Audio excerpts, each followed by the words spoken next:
The chief items of tonight's news are: weather will be mainly fair, but there will be local coastal fog and drizzle in the west and north. It will continue rather warm in all districts. Outlook for Saturday, similar. Chances are you haven't heard this before, but you'll probably recognize something like this.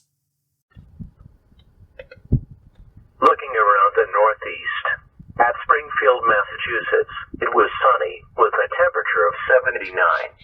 It was mostly sunny with a temperature of 78 at Burlington, 79 at Albany, and 70 at Boston, under mostly sunny skies. Or maybe you recognize this. Now, here's Chief Meteorologist Tony Petrarca with your live Pinpoint Doppler 12 Futurecast. High temps today with limited sunshine and some clouds topping out in the mid to upper 70s, closer to 80 tomorrow afternoon. Meanwhile, locally Doppler radar is quiet. Had a few isolated showers, most areas though not a drop of rain. But you most definitely recognize the sound of this.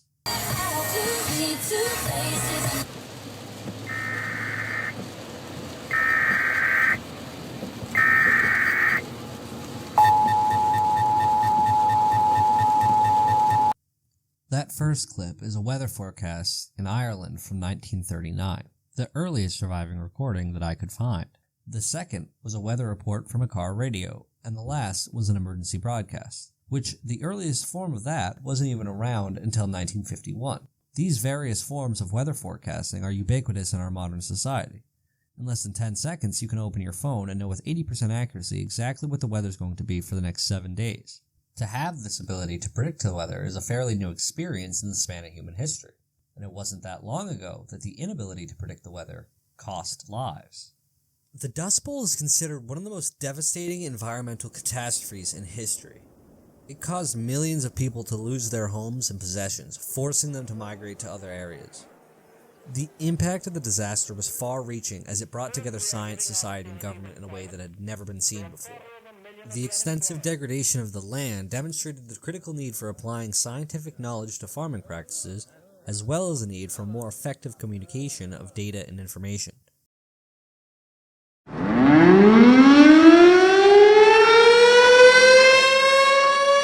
have an early warning system, you kinda have to have an early warning. The United States government has been trying to predict the weather since 1870. That year, President Ulysses S. Grant had signed a resolution so that the Secretary of War could create a national weather warning service. The way this worked was by utilizing telegrams. In the event of a storm, military forts and installations around the country would send a wire to the Army Signal Service Corps in D.C. There, they would send that information out to regional signal service offices, which would then transmit that information to local post offices, railroads, and newspapers. This was useful in coastal regions where ships at sea could report of storms they were experiencing or storms that they saw, and the Signal Corps could warn coastal areas of that impending storm. Where this wasn't as useful was in the middle of the country, because chances were you were probably already experiencing the storm before the warning could ever make it to you. What's more is that one of the more unique weather events to the middle of the country, tornadoes, were not allowed to be mentioned over Morse code. The Army Signal Corps had banned the use of the word tornado in forecasts due to their limitations with observation network. Their information dissemination structure was so poor that they actually thought it was more likely they'd cause mass panic rather than help anybody. If you were a farmer, the weather held particular significance for you. Back in the early 19th century, farms in rural areas lacked the luxury of running water or electricity. During times of drought, some people believed that tilling the arid soil would call rain from the heavens. Needless to say, that approach proved ineffective. What was effective was the weather-related data collection that the Army Signal Corps had been recording. This valuable information was compiled and publicized through a newspaper called the Monthly Weather Review. With this newfound resource, people could access very general weather updates, which allowed them to make more informed decisions in their daily lives. Within the review, you'd find the month's mean temperatures for various regions, the average rainfall and amounts of excess or deficiency, and the general paths that some storms had traveled.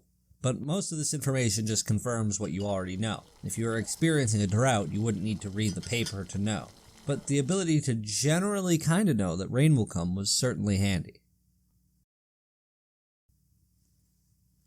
The 1920s emerged as a transformative decade characterized by economic prosperity, rapidly evolving culture, and remarkable technological advancements. Europe was still reeling from the devastation of World War I, having witnessed widespread loss of life and the destruction of its landscapes. Consequently, European farms suffered, creating a window of opportunity for American farmers to step up their production. The demand for wheat and other crops soared, and U.S. farmers eagerly responded by expanding their farms and reinvesting their profits.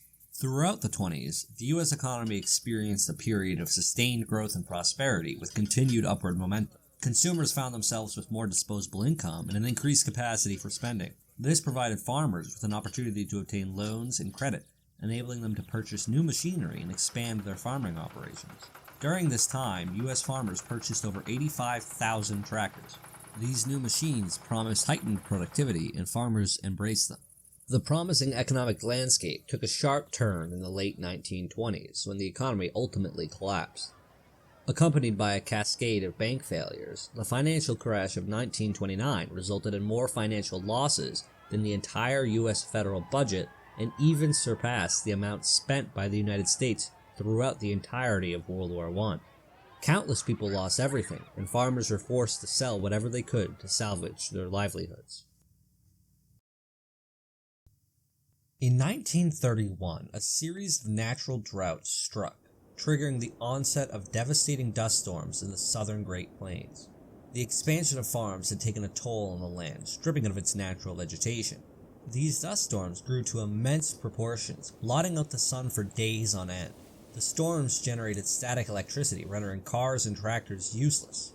Farms were inundated with feet of sand, submerging vehicles, livestock, and agricultural equipment while causing extensive damage to the land. On May 11, 1934, Chicago was engulfed by a dust storm that deposited a staggering 12 million pounds of dirt on the city. There was approximately 4 pounds of dirt for every resident. The destruction of farmland also led to swarms of grasshoppers and other insects ravaging whatever crops managed to survive. These colossal dust storms inflicted profound devastation upon the heartland of the United States during a time of severe economic disparity. By 1932, unemployment had soared to a staggering 23.6%. President Herbert Hoover believed that charitable organizations should take the lead in addressing the economic depression. However, the American people disagreed, as evident by their election of Franklin Delano Roosevelt in November 1932.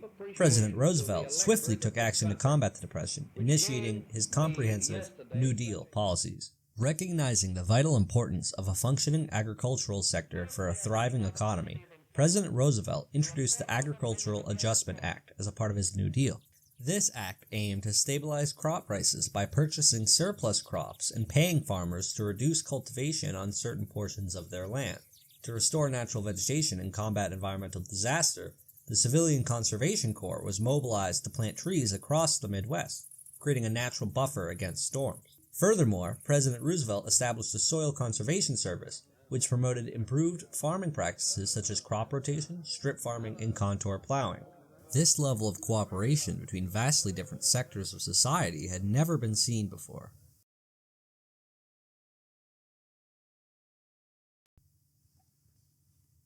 The profound devastation caused by the Dust Bowl served as a wake-up call for society at large, prompting a reevaluation of agricultural practices, scientific approaches, and the dissemination of information.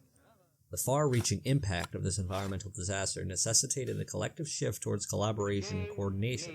The lessons learned from the Dust Bowl compelled us to strive for a more united and interconnected society, working together towards shared goals. The legacy of the Dust Bowl is as far-reaching as the Dust Bowl itself. It showed how imperative it was for people to harmonize in their efforts to forge a path towards a more sustainable future. The power of great adversity lies in its ability to inspire transformative change, and the Dust Bowl did just that, transforming United States society in ways that had never been seen before.